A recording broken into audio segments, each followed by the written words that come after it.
अगर सब गुंडाई तुम ही करोगे तो तुमसे ही बड़ा गुंडा कोई बैठा है। सबसे ज्यादा मस्जिद तोड़ा आपने। ऊपर वाले ने ऐसे सहयोगी दल को बैठाया कि मस्जिद बनाने का आदेश दे रहा है। गिर रही है इनकी, एक एक आदमी इनका बिक रहा है, अंदर ही अंदर हट रहा है इनसे। तो आप लगातार खुश नजर आ रहे हैं और मैं कुछ लोग जीत के भी खुश नहीं है, आप हार के भी खुश हैं, क्या वजह है उसकी? मैं अस्वस्थ हूँ। अच्छा, कि आपकी संख्या हमारे पास इतनी है कि इनको धूल चटाई देंगे हम। आज भी लखनऊ में बुलडोजर चल रहा है, हजारों मकान तोड़े जा रहे हैं, लोग बेघर किए जा रहे हैं, तकलीफ होती है।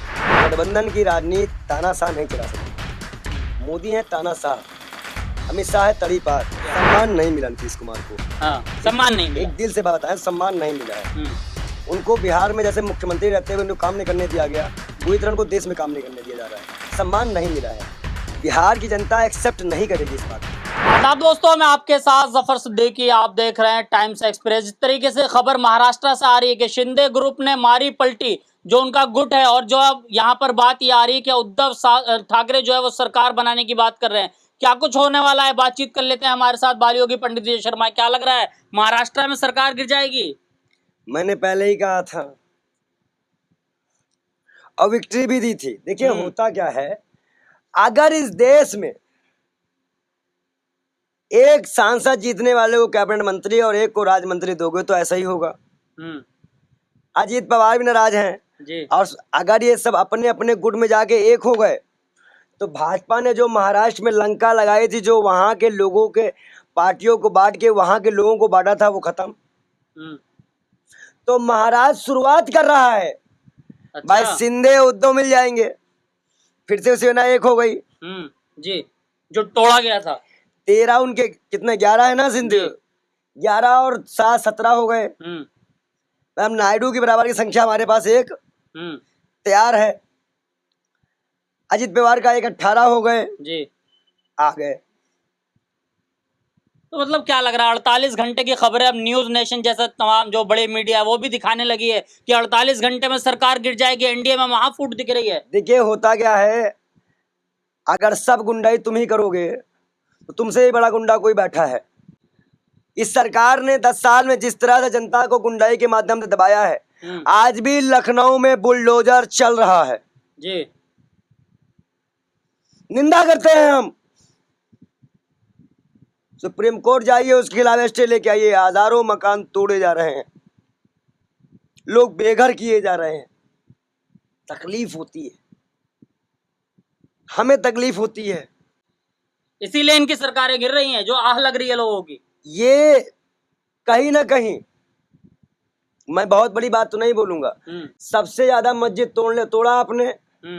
ऊपर वाले ने ऐसे सहयोगी दल को बैठाया कि मस्जिद बनाने का आदेश दे रहा है। हर इलाके में कब्रिस्तान की बात कर रहे हैं, मुसलमानों को जो है लोन देने की बात कर रहे हैं, ब्याज मुक्त।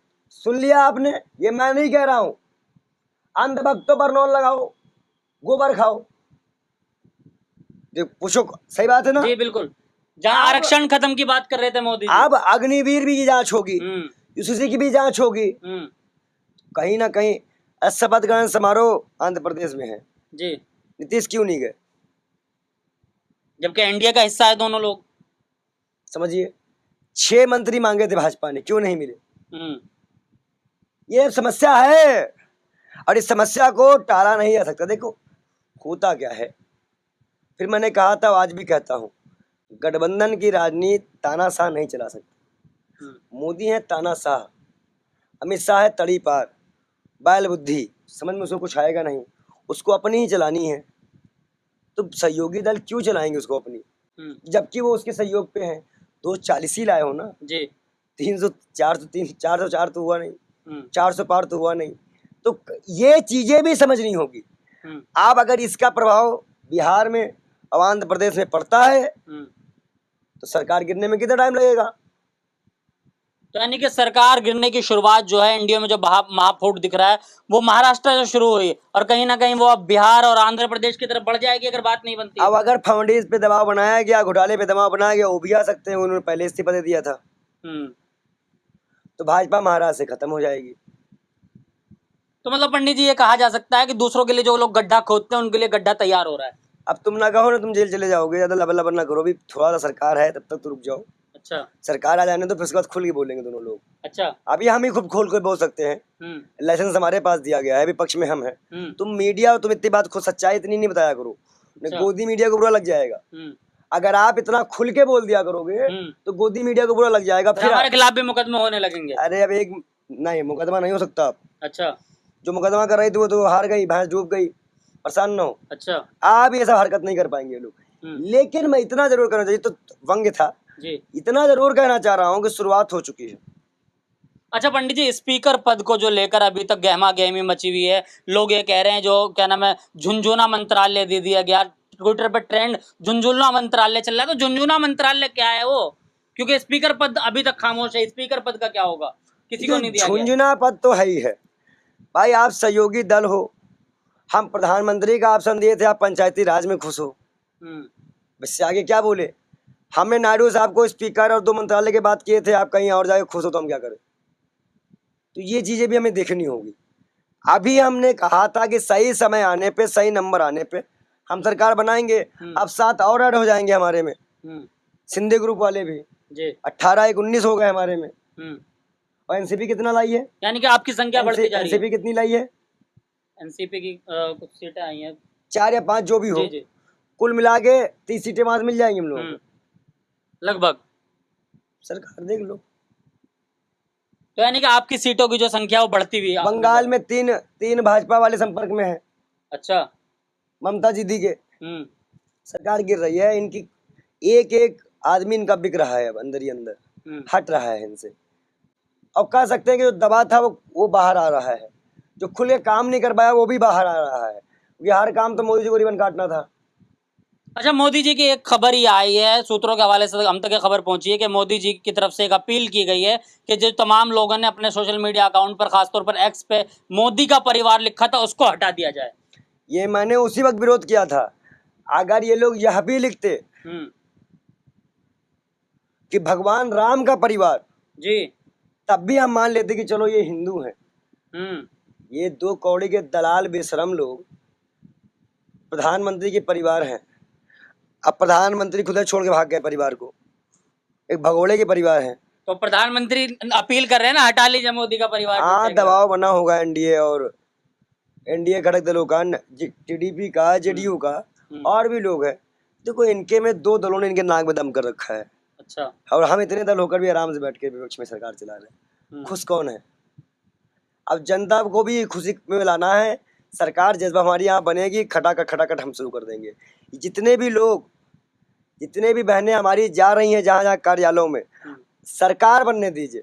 ये मैं खुद आश्वासन देता हूँ कि मैं खुद हर गांव और गली का दौरा करके आपके लिए काम करूंगा। आपकी योजना आप तक पहुंचेगी। मेरा नंबर, फेसबुक, व्हाट्सएप सब चालू है, लेकिन सरकार बनने दीजिए। और कहीं ना कहीं प्रधानमंत्री ने सदन में, वो सेंट्रल हॉल में क्या कहा? 1 लाख रुपए का वादा कर दिए थे, 1 लाख रुपए में क्या होगा? और ये जनता को मूर्ख बना दिया, ये कर दिया। 15 लाख में मूर्ख नहीं बनाया बेशर्मो दलालो। बोलो बेशर्मो भाई बहना, देश से कर देना चाहिए ना। आज ये ना कि प्रत्येक गरीब के खाते 15 लाख तो यूं ही चले जाएंगे। हमेशा करें नहीं ये सब जुमला है। 15 लाख कौन देता है? तो हम तो 8 साढ़े 8 हजार रुपए महीने देने की बात कर रहे हो महिलाओं के खाते पे। और उसके बाद फिर अभी सरकार नहीं बनी है ना आपकी, अभी आपका सरकार बनते ही इस पे काम शुरू हो जाएगा। हमें सबसे ज्यादा वोट केंद्रीय कर्मचारियों के, राज्य कर्मचारियों के, मतलब जितने भी रिटायर्ड लोग हैं उनके, इन सबको मिला है। आने वाले समय में क्या इसका प्रभाव होगा वो हम देखेंगे। लेकिन हम इतना आश्वासन करते हैं कि पुरानी पेंशन भी बेहाल होगी, वो भी हमारे एजेंडे में शामिल है। महाराष्ट्र की सरकार पर और क्या कहना चाहेंगे पंडित जी? महाराष्ट्र की सरकार पे इतना कहना चाहेंगे कि उद्धव अगर केंद्र की राजनीति लेंगे तो शिंदे मुख्यमंत्री बन जाए, जैसे था वैसे हो जाएगा। ये तो वो लोग आपस में तय करेंगे, लेकिन शुरुआत हो चुकी है। लग रहा है कि गिर जाएगी सरकार। बिल्कुल गिरेगी, क्यों नहीं गिरेगी भाई। अच्छा, आप मुझे ये बताओ, किसानों को आप मारोगे, मणिपुर में दंगा। अच्छा आप बताओ, मोहन भागवत को आज याद आया सपना? जी हाँ, मोहन भागवत का बयान सही कह रहे हैं बिल्कुल पंडित। अरे आप क्या बताओगे? हमको सबका याद रहता है क्या? जी। पढ़े लिखे नहीं है क्या? मोहन भागवत कह रहे हैं कि मणिपुर की चिंता क्यों नहीं हुई? अरे आपके मुख्यमंत्री दोषी पाए गए रिपोर्ट में, आपको चिंता तब क्यों नहीं हुई थी? तब भी तो आपको चिंता होनी चाहिए थी। और उसके बाद प्रधानमंत्री से मिलके तब आप, या आप ही चले जाते मणिपुर, आप स्वयं क्यों नहीं गए? किसी भी पार्टी के आधार अगर आप हो, जड़ अपने आप को मानते हो, तो जड़ से इतनी बड़ी गलती कैसे हो गई? तो ये दोहरी और दोहरा चरित्र है। अब कह रहे हैं, बताइए, मुसलमान भी देश का हिस्सा है जी। तो ये जो नफरी है, बिट्टू बजरंगी, मुनु मानेश्वर, ये आस्था माँ, ये नित्यानंद, और वो क्या नाम है, वो त्यागी, अपने त्यागी ताप सिंह हो गया, तो इन बेशर्मों को कौन लाया? मैं अभी भी यहाँ पे खड़ा हूँ, मैं तो हिंदू मुसलमान की एकता की बात करता हूँ जी। और एक ही ड्रेस में रहता हूँ, ड्रेस भी नहीं बदलता मैं बार बार। तो आप अच्छी मैं पूछ रहा हूँ, अयोध्या में मकान किसके तोड़े गए? अभी बुलडोजर क्यों चला रहे हो? मतलब आप गुंडाई दिखा रहे हो, डरा रहे हो। एक रिवर फ्रंट बनाने के लिए आप गरीबों का मकान तोड़ोगे। अब अगर तोड़ भी रहे हो, चलो सौंदर्यीकरण करो, सबसे पहले उनके मकान बनवा दो, पहले रहने की व्यवस्था की जाए, उसके बाद तोड़ा जाए तब। और सर्किट रेट से। तो पंडित जी, मतलब महाराष्ट्र की सरकार गिर रही है। अब हम बात करें कि जिस तरीके से अभी फ्लोर टेस्ट होना बाकी है, तो क्या लग रहा है कि फ्लोर टेस्ट में शायद फंस जाएगा इनका पेच? अभी 7 और गायब हो गए, 3 ममता के संपर्क में, 10 हो गए, 10 तो ऐसे गायब हो गए। क्या लग रहा है, मतलब एनडीए की उल्टी गिनती शुरू हो गई है, समझे? हमारी बढ़ती हुई शुरू हो गई, आपकी सीधी गिनती। भैया देखो, भविष्यवाणी गलत कर रहे हैं कई लोग, और भविष्यवाणी ऐसे गलत नहीं होगी वाली होगी महाराज की। अभी देखते जाइए, हम तो कल भी कर रहे थे, आज भी कर रहे हैं, हम मुस्कुराते हुए। अच्छा ये बताइए, इस बार मुझे आपने चीखते चिल्लाते हुए देख रहे हैं? हाँ, लगातार पंडित जी, आप जब से विपक्ष में आए हैं, मतलब विपक्ष में तो पहले भी थे, लेकिन इस बार जब फाइट में रही आपकी पार्टी, तो आप लगातार खुश नजर आ रहे हैं। और कुछ लोग जीत के भी खुश नहीं है, आप हार के भी खुश हैं, क्या वजह है उसकी? मैं अस्वस्थ हूँ। अच्छा। कि आपकी संख्या हमारे पास इतनी है कि इनको धूल चटाई देंगे हम। मनमानी नहीं होगी, मतलब अरे बेशर्मों को क्या मनमानी करेंगे बेशर्म? संसद में मनमानी नहीं आ रहे हैं उत्तर प्रदेश में। हाँ। 2027 में आ रहा है चुनाव लड़ने, संभालो योगी, पेटी बांधो। अच्छा, कुर्सी की पेटी बांध ले। योगी जी कुर्सी की पेटी बांध दो, आ रहे हैं 27 में। छोटा मतलब बाल योगी पहुंच रहे हैं। अतीक अहमद वाली सीट से लड़ सकते हैं बाल योगी। अच्छा। शहर पश्चिमी विधानसभा, मेरा जन्म वहीं हुआ है। अच्छा। तो अभी मैं चुनाव में इंटरेस्टेड नहीं था और ना आगे रहूंगा, लेकिन अगर मुझे ऐसा लगा कि अंदर जाकर भी अगर जनता की मुद्दे उठाए जाएंगे, तो मुझे भले ऐसे गमछा फैला के 1 रुपए 2 रुपए भीख मांगना पड़े, मैं चुनाव भी लड़ूंगा और काम कैसे किया जाता है वो भी दिखा दूंगा। अच्छा पंडित जी, एक आखिरी सवाल होगा। आप लोग जिस तरीके से जो है, आप लोगों की अच्छी खासी सीटें आई हैं, उसके बाद जो है तमाम विपक्ष खुश नजर आ रहा है, तो ये लग रहा है कि मतलब जैसे कि बीच में राहुल गांधी का माइक म्यूट कर दिया जाता था, अब माइक म्यूट नहीं होगा। अगर माइक म्यूट होगा, सदन चल पाएगी? कर चला लोगे बेटे, थोड़ा सब्र करो। संख्या एक एक कम हो रही, इधर बढ़ रही है। हमारे 102 हो गए। जी हाँ, 102 हो गए। 102 हो गए। अभी एक निर्दलीय लद्दाख का भी आ गया, 103 हो गए। पप्पू 102 हो गए। अभी वाड्रा जी भी लड़ जाएंगी, 4-5 निर्दलीय संपर्क में वो आ जाएंगे। हमारी संख्या 112-15 होगी सदन में कांग्रेस की। चलिए, तो बहुत बहुत शुक्रिया। देखो दर्शकों, लगातार जो है जब से विपक्ष में, यानी कि विपक्ष मजबूत हुआ है, तमाम विपक्ष के लोग जो है खुश नजर आ रहे हैं। हम अगर बात करें राहुल गांधी की, लगातार वो भी प्रेस कॉन्फ्रेंस कर रहे हैं, उनके तमाम नेता भी, और पंडित बाल योगी विजय शर्मा भी जो लगातार खुश होकर विक्ट्री का निशान लगातार दिखा रहे हैं, और ये कह रहे हैं कि हमारी संख्या एक के बाद एक बढ़ती नजर आ रही है, क्योंकि जब से प्रधानमंत्री मोदी ने शपथ ग्रहण हुआ है, उसके बाद से प्रधानमंत्री मोदी का साथ जो है एनडीए के कुछ लोग छोड़ते नजर आ रहे हैं, और वो तमाम लोग जो छोड़ रहे हैं वो खामोश नहीं बैठ रहे हैं, वो दूसरी तरफ आ जा रहे हैं, यानी कि एनडीए छोड़कर इंडिया की तरफ आ रहे हैं। वहीं महाराष्ट्र की खबर जो है वो तमाम लोग देख ही रहे हैं कि किस तरीके से वहां जो गुट टूटता हुआ नजर आ रहा है। उद्धव ठाकरे के संपर्क में लोग हैं, वहीं दूसरी तरफ ममता बनर्जी के संपर्क में भाजपा के लोग हैं। तो क्या होगा, यानी कि शपथ ग्रहण दोबारा होगा, यानी कि 2024 में जो तीसरी बार प्रधानमंत्री का बोर्ड लगाया गया, कि तमाम बोर्ड बदलने पड़ेंगे। हाँ पंडित जी, पहचानो?